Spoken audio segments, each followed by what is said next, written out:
జమ్మూ కాశ్మీర్ మాజీ ముఖ్యమంత్రి ఫరూక్ అబ్దుల్లాని ఒక 63 ఏళ్ల కమల్ సింగ్ జంవాల్ అనే వ్యక్తి నిన్న చంపాలనుకున్నాడు. జమ్మూలోని ఒక శివారు ప్రాంతంలో వివాహానికి హాజరైనటువంటి ఫరూక్ అబ్దుల్లా ముందు సెక్యూరిటీ గార్డు మధ్యలో నడుస్తూ ఉన్నాడు. ఈలోగా సెక్యూరిటీ మధ్యలోకి ఒక 63 ఏళ్ల వ్యక్తి ఒక గన్న పట్టుకొని వచ్చి పాయింట్ రేంజ్లో గురిపెట్టాడు. అయితే అది ఆయన పేల్చేలోగే ఈలోగా సిబ్బంది ఆయన్ని పట్టుకొని మొత్తం అయితే ఆయన అణచేశారు.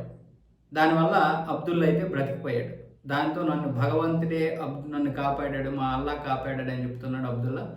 అయితే ఈ 63 ఏళ్ల కమల్ సింగ్ జంవాల్ ఎందుకు చంపాలనుకున్నాడు అంటే 20 సంవత్సరాల నుంచి తన మీద పగ ఉందంట. 23 సంవత్సరాల క్రితం నుంచే తన మీద కొన్ని ఆంక్షలు, 23 సంవత్సరాల క్రితం నుంచే నాకు అతని మీద పగ ఉంది, చంపాలనుకున్నాను, మాకు అంత అన్యాయం చేశాడు అన్న విధంగా ఈ కమల్ సింగ్ అయితే చెప్తున్నాడు. కానీ ఏ అన్యాయం అన్న విషయం అయితే చెప్పలేదు. ప్రస్తుతానికైతే పోలీసుల అదుపులో ఉన్నాడు. అప్పుడైతే మద్యం తాగినట్లుగా అయితే చెప్తున్నారు. ఆ యొక్క గన్నకి మాత్రం లైసెన్స్ ఉందని పోలీసులు చెప్తున్నారు. అంటే మొత్తానికి పక్కా ప్లాన్ తోటే వచ్చాడు. కానీ ఆ ప్లాన్ అనేది విఫలమైపోయింది. ఒక వ్యక్తి అతన్ని చంపాలనుకున్నాడంటే వెనక ఏదో కారణమే ఉంటుంది. ఒక మనిషిని ఏది బ్రతికిస్తుందో బ్రతికించదో తెలియదు, కానీ పగ మాత్రం బ్రతికిస్తుంది.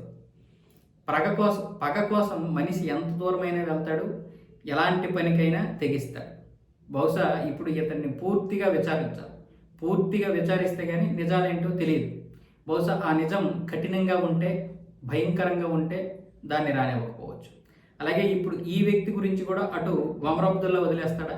తన తండ్రి మీద జరిగినటువంటి ఈ యొక్క విషయాన్ని బయటికి రానివ్వకుండా ఇది వైఫల్యంగా, అంటే భద్రతా వైఫల్యంగా బయటికి చెబుతాడు తప్ప ఆ తప్పేంటనేది, ఎందుకు చంపాలనుకున్నటువంటి మోటివ్ని మాత్రం బయటికి రానివ్వకపోవచ్చు.